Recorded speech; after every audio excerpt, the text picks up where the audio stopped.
Hello दोस्तों, आज बात करते हैं। जैसे कि आपको बताते हैं कि इंडिया के प्राइम मिनिस्टर जो कि नरेंद्र मोदी जी ने क्यों इंडिया के लोगों से माफ़ी मांगी है और क्यों बताया कि दोबारा लॉकडाउन लगने वाला है। लॉकडाउन से ऐसा लगता है कि जैसे कि दोबारा खलबली मच जाती है माइंड में कि लॉकडाउन, कौन सा लॉकडाउन, जिसमें कि की पूरी दुनिया रुक गई थी और लोगों घरों में कैद हो गए थे और बहुत से लोगों की जिंदगियां तबाह हो गई थी। वो वाला लॉकडाउन याद आता है, लेकिन जो कि 2020 में लगा था। लेकिन वो वाला लॉकडाउन नहीं, अब की बार दूसरा वाला लॉकडाउन है। लेकिन इस लॉकडाउन में हमें लोगों को प्राउड होना चाहिए। वो लॉकडाउन क्या है, हम बताते हैं आपको। अब की बार इंडिया, जो भारत जो कि G20 की अध्यक्षता कर रहा है, और इस अध्यक्षता में जो कि विदेशी लोगों, जो कि 20 डेवलप कंट्री के जो नेता हैं, प्रेसिडेंट, प्राइम मिनिस्टर, जो इंडिया आ रहे हैं। और इंडिया आने पे उनका बहुत बहुत स्वागत होगा। और जैसे कि बहुत बड़े बड़े समझौते भी हो सकते हैं, जैसे कि अमेरिका के राष्ट्रपति बाइडन और चाइना के जो राष्ट्रपति हैं जी जिनपिंग ने, और इनके साथ और भी जो नेता हैं 20 देशों की जो डेवलप कंट्री है, जिन इन्हीं के से जो 20 कंट्री है, इनके पास इतनी पावर है कि जो कि 80% GDP इन्हीं के पास है। इन्हीं से देश पूरा विश्व चलता है। और इससे पहले जो G20 की अध्यक्षता हुई थी वो बाली में हुई थी 2022, जो कि इंडोनेशिया में है। और जो अगली अध्यक्षता होने वाली है वो ब्राजील में, जो कि 2024 में होगी। और इसका मोटो क्या है? इसका मोटो है वसुधैव कुटुंबकम। वसुधैव कुटुंबकम का मतलब होता है कि पूरा विश्व एक परिवार की तरह रहे, एकता संगठता से बना रहे। इसका एक ये मोटो है। और इसमें बात की जाएगी, बड़े बड़े इसमें जो डिसीजन लिए जा सकते हैं, बड़ी बड़ी डिसीजन हो सकते हैं, जैसे साइंस एंड टेक्नोलॉजी पे, एनवायरनमेंट पे, पोल्यूशन पे, और भी बहुत सारे। जैसे कि इंडिया और पाकिस्तान का जो विवाद चलता रहता है, इंडिया और चाइना का विवाद चलता रहता है, इन पे भी कुछ चर्चाएं हो सकती हैं। और ये जो प्रोग्राम है ये कहाँ पे होगा? ये प्रगति मैदान में होगा। और इसकी जो सिक्योरिटी है बहुत टाइट रखी जाएगी, जो कि आसमान से लेकर धरती तक पूरा की पूरी पैनी नजर रखी जाएगी। हर चीज को मॉनिटर किया जाएगा, ड्रोन से उनकी रेकी की जाएगी, देखी निगरानी की जाएगी ड्रोन से। और जो यदि जो जो डेलीगेशन आएंगे, जो कि इंटरनेशनल एयरपोर्ट है जो इंदिरा गांधी है, जो उनके फ्लाइट हैं, उनको भी एक जगह एक पार्किंग में रखा जाएगा और वहीं पे उनको फ्यूल फुल कर दिया जाएगा ड्यू टू सिक्योरिटी रीजन।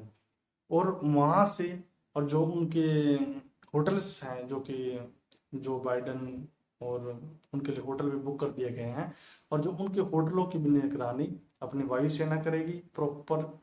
हर 3 दिन फुल इंफॉर्मेशन, फुल एकदम निगरानी के साथ, इंटेंशन के साथ, कोई भी ऐसी कोई घटना ना हो जिससे उनको प्रॉब्लम हो। तो और जो वहाँ से अपने यानी कि एयरपोर्ट से और प्रगति मैदान तक आ गए जी, इसमें जो उनकी सिक्योरिटी होगी वो 3 जोन में होगी। पहले जोन में होगी कमांडो, दूसरे में होगी CSF, और थर्ड जोन में होगी दिल्ली पुलिस। तो उस जोन से उस फोर्स से, उस सिक्योरिटी रीजन से, सिक्योरिटी सिस्टम से उनको प्रगति मैदान तक ले जाया जाएगा। और आसमान से अपनी जो इंडियन नेवी प्रॉपर निगरानी करेगी, और अपने इंडिया की जो फाइटर प्लेन है वो प्रॉपर 2-3 दिनों तक एकदम प्रॉपर निगरानी करेंगे। पूरी दिल्ली पे पूरा कंट्रोल रहेगा। और हो सकता है कि इंटरनेट भी बैन हो जाए, हो सकता है पूरा कॉलिंग भी बैन हो जाए, ये पॉसिबिलिटी है। पूरा पूरा जैम हो सकता है, जैमर लगे हो सकते हैं एयरपोर्ट से प्रगति मैदान के पास के 10 किलोमीटर तक का, ये हो सकता है।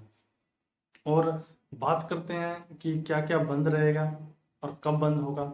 ये 7 सितंबर रात के 12 बजे से बंद हो जाएगा, और 8 सितंबर और 9 सितंबर और 2 सितंबर तक बंद रहेगा। और इसमें मेट्रो और पब्लिक ट्रांसपोर्ट, बसेस और प्राइवेट व्हीकल सब एकदम क्लोज रहेंगे, बिल्कुल टाइट सिक्योरिटी।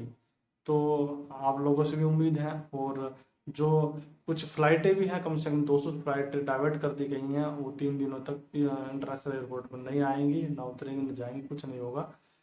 तो उन लोगों से भी हम उम्मीद करते हैं कि वो अपना जो शेड्यूल है चेंज कर लें, किसी और दिन आए, प्रॉपर देख के आए। और ऐसा नहीं है कि कुछ मेडिकल फैसिलिटी खुली रहेंगी जो कि इमरजेंसी के लिए जो जरूरत पड़ती है, लेकिन उनके पास बना दिए जाएंगे गवर्नमेंट के द्वारा। उनके एक प्रोटोकॉल होगा, उन प्रोटोकॉल को फॉलो करके आप जा सकते हैं, उस पास को लेके जा सकते हैं। तो ये सारा चीज़ें बंद रहेगी। और यदि बात की जाए जो प्रगति मैदान है, उनको इस तरीके से सजा दिया गया है कि जो विदेशी जो मेहमान आए जो देखें और अपने देश वापस जाएं, तो इंडिया के अतुल्य भारत को वो अच्छी तरह याद रखें कि हाँ भाई, भारत में हम गए थे। जैसे अपने घर में कोई मेहमान आ जाता है, उसको प्रॉपर हम देखभाल करते हैं, प्रॉपर ध्यान रखते हैं, सब चीज़ ट्राई करते हैं कुछ बेस्ट करने के लिए।